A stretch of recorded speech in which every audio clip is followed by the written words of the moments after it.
June 1981, 8 fighter jets are spotted in the skies over Baghdad, preparing to attack. Their target, the pride and joy of Iraqi dictator Saddam Hussein.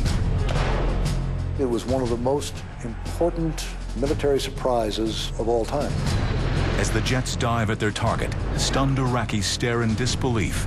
The insignia on the wings is the Star of David, the symbol of the Israeli Air Force.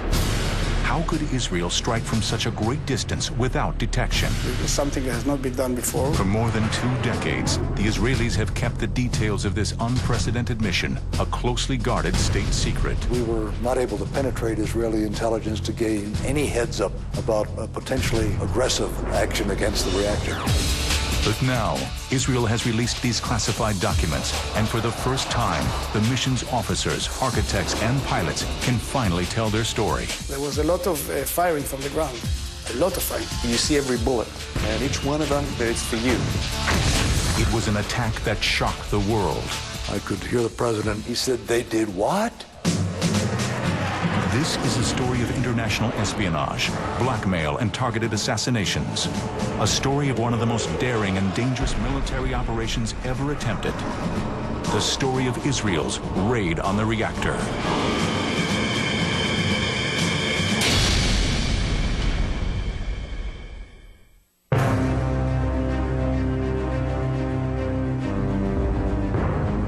It is early in June 1981. Despite relative peace between Israel and the Arab world, Israeli Prime Minister Menachem Begin gives the green light for a top-secret military operation to proceed. Moments later, 8 F-16 jets taxi down the runway of a secret Israeli airbase in the Sinai Desert, carrying a weight that exceeds nearly twice the design specs of the aircraft. With the additional weight, the jets struggle to get airborne, but do so with precious little runway left. Finally, after years of secrecy, planning, and espionage, a mission that could determine the very fate of Israel is underway. I felt that it is the future of the state of Israel on my shoulders, yes. Many of us were grandsons or sons of people who had been through the Holocaust. And we had been a part of a mission that was to prevent another Holocaust. The planning of the mission, dubbed Operation Opera, had been underway for over 3 years. But right from the start, Prime Minister Begin and his staff were hoping, even praying the raid would never have to take place. We decided to put the kind of a red line, if you can call it a red line, saying that we'll continue to try all kinds of diplomatic efforts. Means using the military force only as a last resource. What was this threat to the Jewish state that had the Israeli government so concerned? What enemy had the capability to strike this kind of fear in the hearts of a recognized military power? The answer laid nearly 600 miles to the east in Baghdad, Iraq, home of Saddam Hussein. An article appeared in one of the major Baghdad newspapers saying that they would have a nuclear bomb to neutralize Israel. In his 1987 bestseller, First Strike, Israeli author Shlomo Nachdimon describes a nightmarish scenario that in 1981 was all too real. In the skies over Tel Aviv, an unidentified Boeing 707 is spotted approaching from the sea. All of a sudden, a huge dark object falls from underneath the airplane's wing. Would Saddam actually have used the nuclear bomb against Israel? Knowing Saddam Hussein, I think you have the answer.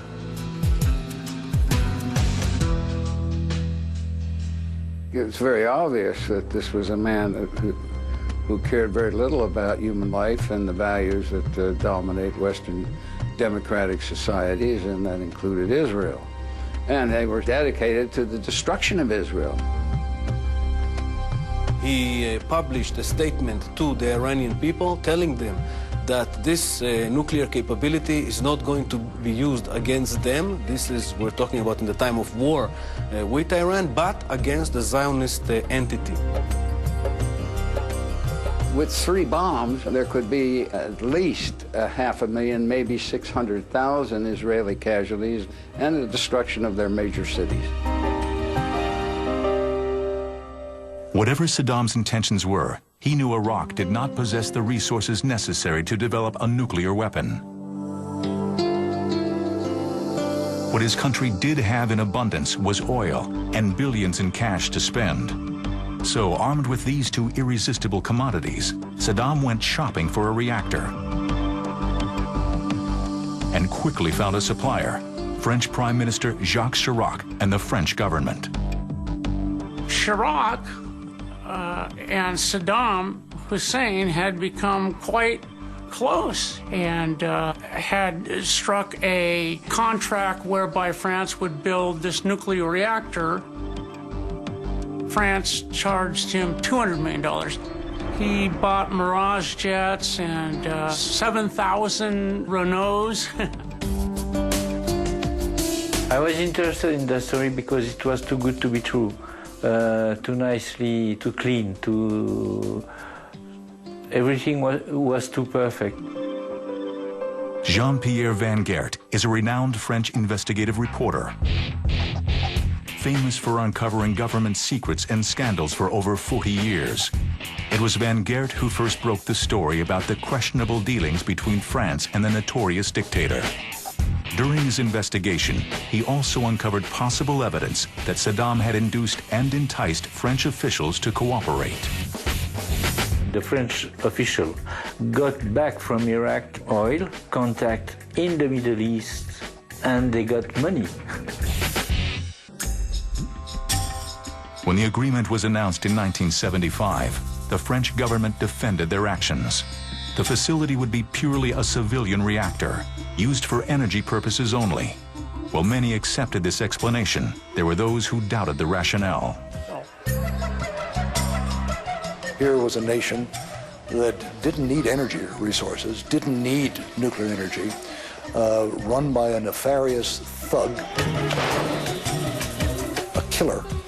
And what could one properly assume? Publicly, he claimed that this is for energy, for capability of scientific, peaceful goals. Privately, we know from scientists who worked, their goals were based on the assumption that 2 to 3 bombs will demolish the state of Israel, and those were the numbers that they were working on. Everybody knew the real meaning of that construction would have been a military purpose.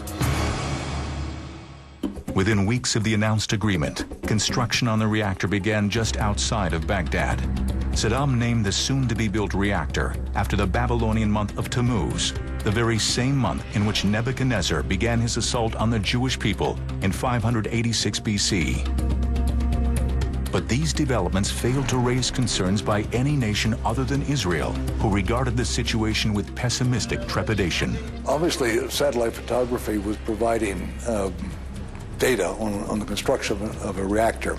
I recall having seen it or mention of it during the transition from the Carter administration to the Reagan administration, but I don't recall that we paid any particular attention to the progress of that reactor, nor were we particularly alarmed by it.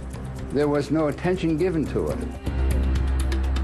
Having verified the capabilities of the reactor through several international independent sources, Prime Minister Begin found himself with only one option: set into motion a plan, either through diplomacy, espionage, or military action, to stop the reactor from going hot. He then tasked the head of the IAEA to search out several possibilities of how they could go about neutralizing this, and that's what began this whole mission.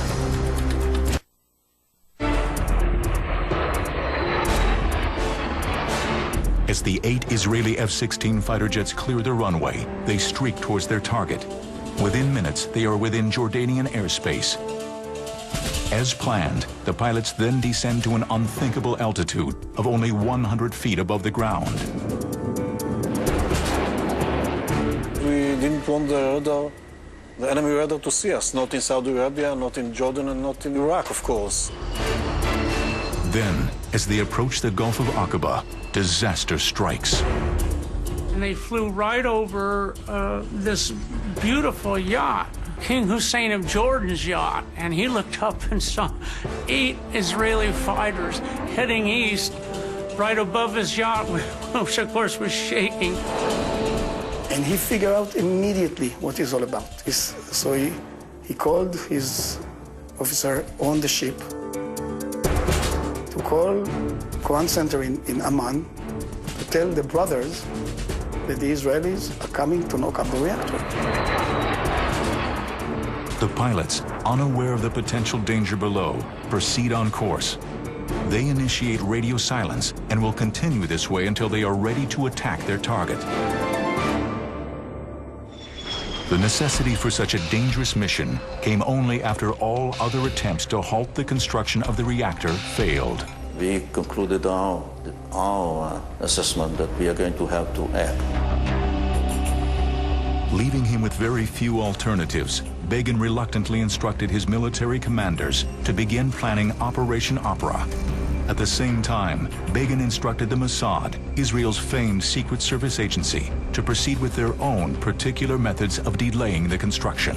They decide to give lessons to prove that they can do things. And they did. The Mossad had found that the French were about ready to ship the core of the nuclear reactor to Iraq, and it was being stored at a warehouse in a French town on the Mediterranean.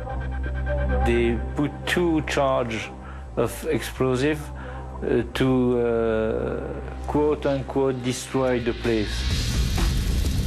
It did not destroy it enough, though. It could be patched up, and Iraq decided to patch it up, but it took another 6 months, so they delayed it for another 6 months. The Mossad was also able to infiltrate the French Atomic Energy Commission and identified a top Egyptian nuclear scientist working for Saddam in Paris. In a scenario right out of a spy novel, the agents offered him sex, money, and power in exchange for information on the reactor. He was not interested in doing any business with them. So the Mossad decided to just take him out then. On Saturday, June 14, 1980, Dr. Yahya El-Meshed checked into the upscale Meridian Hotel in Paris. Mossad, bad guys, send an escort girl to the room of that poor guy. When he opened the door, they slit his throat. They didn't steal anything. Now, a prostitute had been in the hallway. She fled, but she contacted the police. And before she was able to be interviewed, a black Mercedes ran her over and then disappeared. So she was killed before she was able to say anything. Over the course of the development of the reactor, various news agencies reported that nearly a dozen nuclear scientists working on the project lost their lives. Many of the deaths were blamed on the Mossad. There were some successes all the way. I cannot refer to details, but it's been done. Despite the espionage, the murders, the sabotage, it was clear to the Israelis that nothing was going to stop Saddam from completing the construction of the reactor. There was a moment that the Mossad notified the Prime Minister that they had exhausted all of their resources. And at the moment this notice was received, it was clear it was a green light for the attack. After escaping Jordanian airspace apparently undetected, the 8 F-16s enter Saudi Arabia airspace. Here, avoiding detection will be even more difficult. The Saudis have recently taken delivery on a fleet of AWACS spy planes from the U.S. that patrols Saudi Arabia continuously, searching for enemy encroachments. To further complicate matters, the landscape has changed drastically. Flying just 100 feet above the ground now becomes a challenging task, even for the most seasoned of the Israeli pilots, as they must negotiate the peaks and valleys that dot the topography. It is over Saudi Arabia that the squadron must execute the first of several never-before-tried dangerous maneuvers. What we did actually, we dropped the fuel tanks in the desert after being using all the fuel, of course. This is something that is not allowed to do in F-16, I think even today, because the wing tanks are very close to the bombs. And when you carry bombs on the wings, you're not allowed to jettison the wing tanks until you get rid of the bombs. There was some concern whether the wing tanks would smash into the bomb or flip over the wing and damage the flaps. But indeed, they dropped them, and these 16 wing tanks are still there in the desert someplace even today. Dropping the wing tanks was the only maneuver the pilots had not practiced in their intensive training that had begun some 10 months earlier. Yet had the mission proceeded as originally planned, none of the 8 pilots would have been over Saudi Arabia now, much less worrying about external fuel tanks.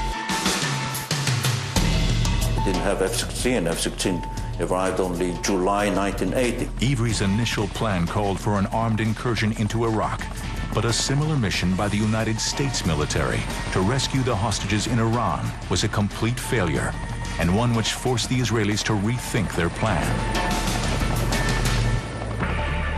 Before an alternative plan could be conceived, a seemingly unrelated event in the Middle East took place that set in motion a chain of fortuitous events for Israel.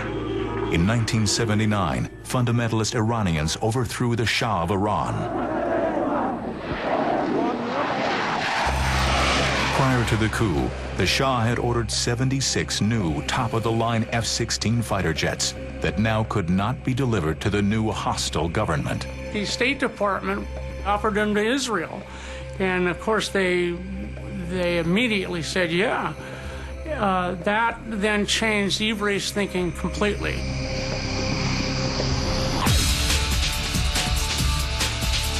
The F-16s would require a new squadron made up of Israel's top guns. Ultimately, this elite group would be the ones to pilot the mission, though at the time, they were unaware of this distinction. The General Ivry called me and Lieutenant Colonel Raz, and he told us that he picked us as the first commanders because we had an experience in air-to-ground missions. And he would like us to concentrate on air-to-ground missions. On the way back to our base from his office, we were wondering, what was that all about? Regardless of the directives, all the pilots were exhilarated to be chosen to initiate Israel's state-of-the-art fighter. It's cozy. It's built like a glove. It's built for the pilot. It was built by pilots. Much easier to fly than an F-15. A lot of thought for the pilot's ability to do a lot of things at the same time. Maneuver the airplane while operating the radar systems, the weapon systems. So it's a fighter pilot's fighter. It was only after the pilots had returned from their formal training in Utah that General Ivry revealed the details of the mission to the group. Their reaction was as he expected. I was shocked because I didn't know that Iraq had a nuclear program, let alone thought about getting to Baghdad, which was quite a distance away. It didn't cross our mind that it was anything like this. There was a big map on the wall with a small pin southeast of Baghdad, and we were told that there is a nuclear reactor there. We thought that they are planning a mission to destroy it. Once the mission was revealed, the real training began. We had trained at flying at a very low altitude for a long time in a close formation, and the F-16 had special problems that had to be dealt with. The airplane was single engine, so we thought maybe a single engine. We used to fly on on a twin engine, and this is a single engine. What happened with the engine quit on us? But there's another engine in the seat, the ejection seat. route itself would take the pilots first over the southern tip of Jordan, then across northern Saudi Arabia, both sworn enemies of Israel at the time. After crossing the Saudi border into Iraq, the pilots would set a course straight for Baghdad. Because the mission would be over 1,200 miles in distance, the pilots had to figure out a way to train, simulating that distance while remaining in Israeli airspace. Israel still had part of Sinai, and we could fly through Sinai down to Sharm el-Sheikh and then even down into the Red Sea and come back. We had to fly several times back and forth to simulate the range. The youngest of the F-16 pilots was a 26-year-old captain named Ilan Ramon, who will always be remembered as Israel's first astronaut, and was one of 7 who perished in the Space Shuttle Columbia tragedy in 2003. Back in 1980, Ramon was eager to join the elite group of pilots and contribute his specialized skills to the mission. The first person I shared this secret with was Captain Ilan Ramon. With his childish smile, told me that it's slightly out of range. Well, you can fly there, but you cannot land back in Israel. If you want to land in Jordan, then it's possible. Ilan Ramon was correct. Since mid-air refueling was not an option, the F-16s had to be modified and scaled down.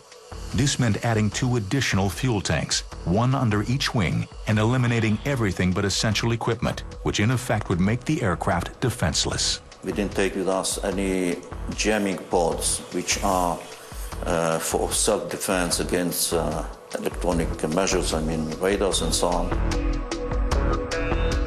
But from their perspective, they were like flying ducks in some way.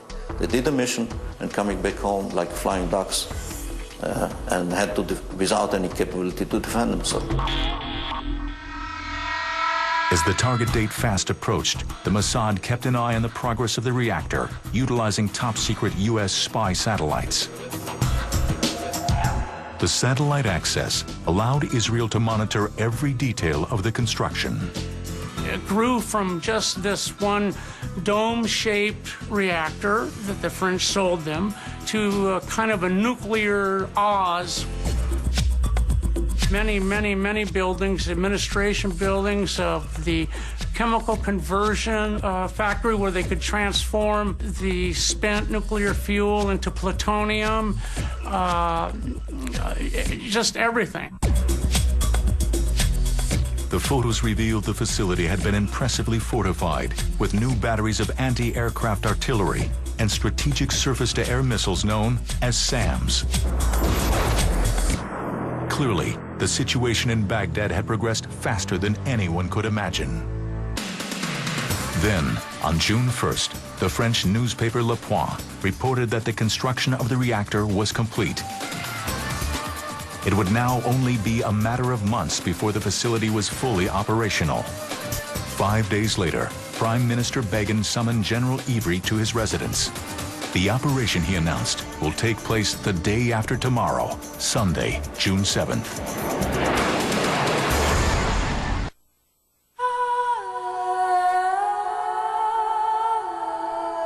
Sunday, June 7th, 1981, was another typical summer day throughout Israel. From the holy city of Jerusalem to the modern metropolis of Tel Aviv, there was nothing to indicate this was going to be anything but just another Sunday. However, at Eitz Zion, the secret Israeli airbase in the Sinai, June 7th was anything but typical. All of the pilots had reported to the base the day before, and now they were busy thoroughly inspecting each of the F-16s. When I did the round, checking the airplane, before that I all of a sudden felt myself touching the airplane and caressing it. You kind of want the airplane to have a personality in the sense that you may break the next flight or the flight before, something may go wrong, but don't go wrong on me this time. The final briefing came later that morning. General Ivry addressed the squadron with rhetoric that left no doubt in the minds of the pilots about the enormity of the undertaking. And he said, okay, you guys, if you succeed, you will save Israel for eternity. And I told him, listen, there's one simple fact. They cannot stop us from getting there. I don't know if we can come back. They cannot stop us. After the briefing, the pilots had several hours to be alone with their thoughts and to contemplate what lay ahead. Amir Nahumi, who would lead the second of two formations, was overwhelmed. There, when I first felt the gravity of this mission, how heavy it is for us. I distinctly remember that I felt that Ilan Ramon, who was my wingman, and myself were going to be killed, and couldn't share the information with my wife or anybody else. And I remember that I came to peace with myself on the day of the mission, because I'm named after my grandfather, who had died in a concentration camp. And I felt that I'm flying for him, and there's some calm in it, that you know that there's a meaning to whatever happens to you.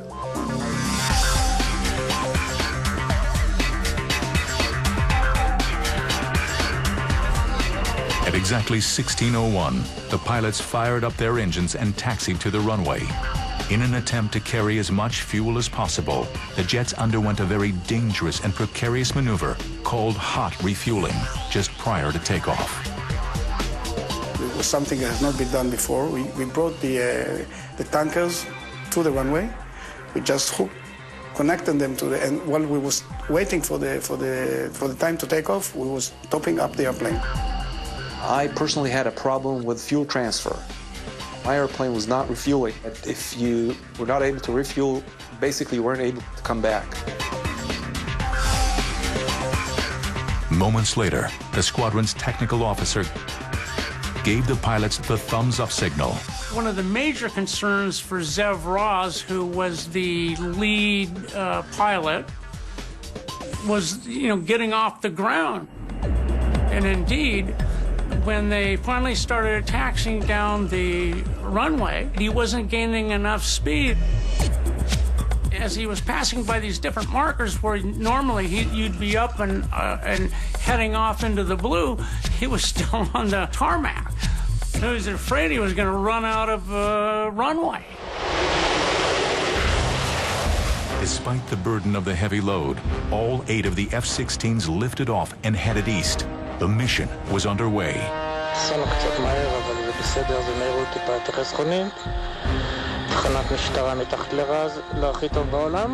Now, some 90 minutes later, the pilots were nearing a rocky airspace.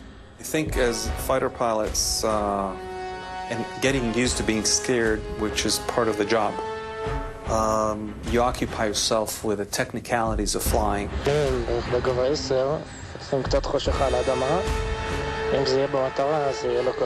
So you're making sure you're not flying into the ground. You can't talk to your buddies because there's a radio silence, electronic silence. But you have time to think. And maybe even enjoy the scenery a little bit to take your mind off what's going to happen. This was a terrain that we never flew above. This was a terrain well defended.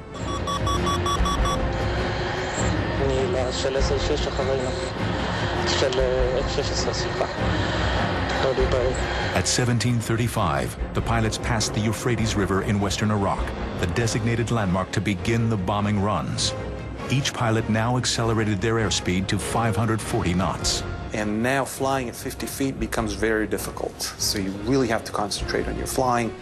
And all you see is your buddy in front of you, and we were 4 pairs about 3 seconds apart. Miles away in Baghdad. Like in Israel, it was a very typical Sunday afternoon. Most people were enjoying the day off from work, including all the French technicians working at the reactor. And this was a detail that had not been overlooked by the Israelis. We decided, according to our assessment, that much less employees are going to be at least French employees on Sunday, so we decided to launch the attack on Sunday.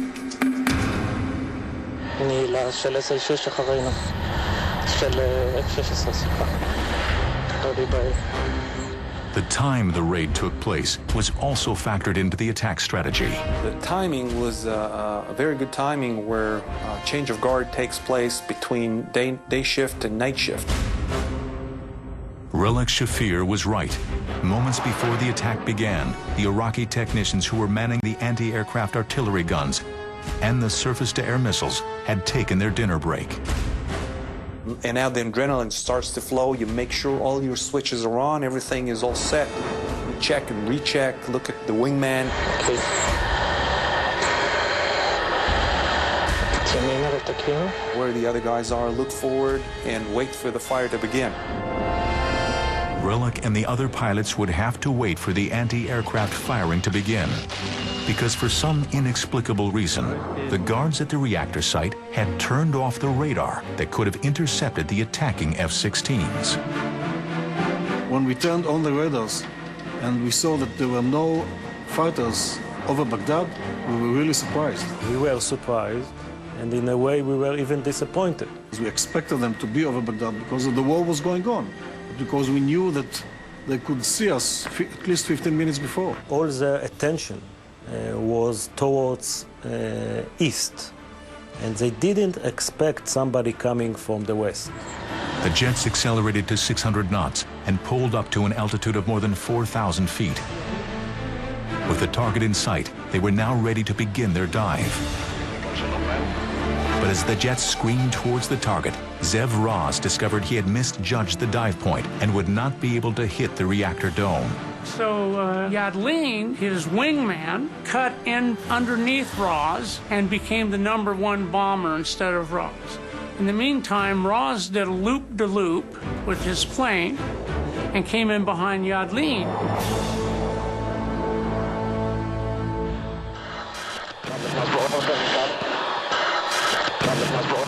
Yadlin and Raz dropped both of their bombs perfectly on target.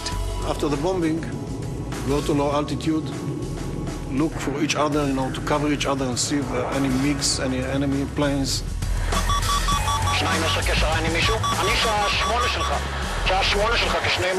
Any surface-to-air missiles fired at us, we saw nothing. So then after something like, I think, 2 minutes of flying at low altitude, at high speed, we climbed to 40,000 feet. By the time Relek Shafir and Ilan Ramon made their run, the Iraqi guards had scrambled back to their posts and had opened fire.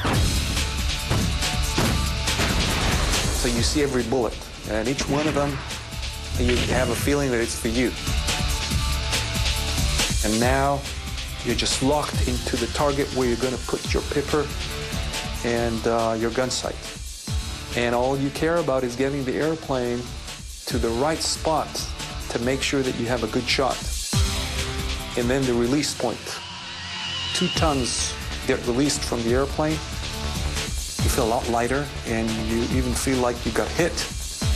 And then there's a release of tension. Even though you're right above the target, you've accomplished the mission. Even if you get shot now, you've let the bombs go into the target. We were used to having raids because it was the Iran-Iraq war at the time. So every now and again we'd have an air raid warning and planes would come over. But this was very different. There was just the explosion, no warning or anything. And then suddenly all the anti-aircraft fire went up. Of the 16 bombs that were dropped, each one had hit the target. Despite the failure of 2 of the bombs to detonate, the dome now lay in ruins, irrevocably destroyed. I was wondering if this is how it looks when it's destroyed, because I didn't see the dome anywhere. There was a lot of smoke, and it looks to me like a big hole in the ground. Combination of the large bombs, accuracy of the weapon system, and the skill of the pilots, that was good enough. First thing I thought, okay, we did it. And all the fears, because what is the most fear of a pilot? Is not to get killed, is to blow the mission. Anybody who's into combat knows it's getting the mission done first. Everything comes in second, especially if you're in combat, a combat pilot.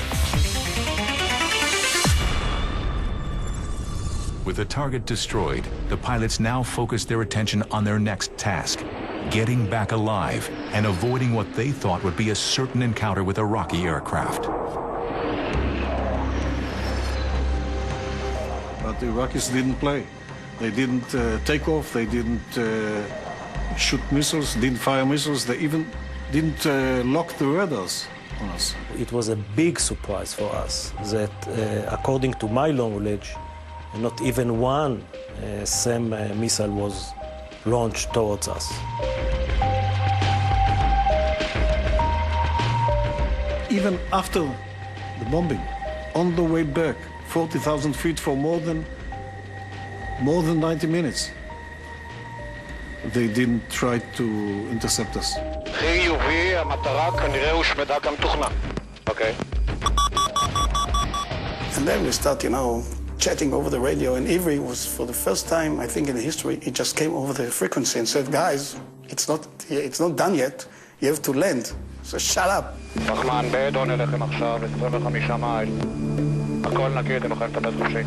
Unabated by enemy Iraqi aircraft, the 8 F-16s set their course for 8 Zion Air Base and what pilots hoped would be an uneventful flight back.